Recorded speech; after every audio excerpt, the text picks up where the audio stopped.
Des agents en planque, des forces spéciales en intervention, rue Van P bloquée. L'état de siège débute vers 12h30. On a vu la police arriver, j'ai eu des tireurs d'élite dans mon couloir et j'ai tout éteint en fait. Et comme on était à l'arrière, on a fait semblant de rien. Et puis à un moment j'ai voulu venir vers l'avant pour voir un peu ce qui se passait et le tireur d'élite m'a fait signaler vers l'arrière. On est resté derrière, on n'a plus osé bouger. L'affaire dure près de 3 heures, durant lesquelles les riverains sont confinés chez eux ou dans des commerces qui servent d'abri. Ils sont venus m'évacuer, ils sont venus chez moi, ils ont d'abord observé un peu de mon jardin et puis ils m'ont fait sortir. Et quand ils vous ont évacué, ils ont dit quoi? Rien du tout, j'ai demandé ce qui se passait, ils ne voulaient rien me dire. On a pu voir quelqu'un en jogging alors que la rue était totalement déserte de gens, quelqu'un qui avait les bras levés, qui avait l'air de vouloir se rendre. À 15h, le dispositif est levé, les barrages sautent, les hommes rentrent à la caserne.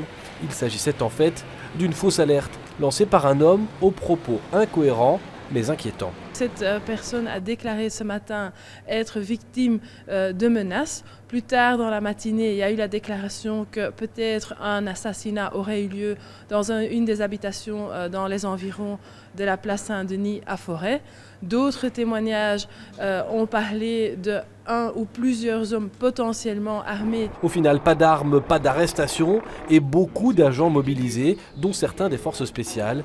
Le principe de précaution a primé. On ne peut pas prendre de risques.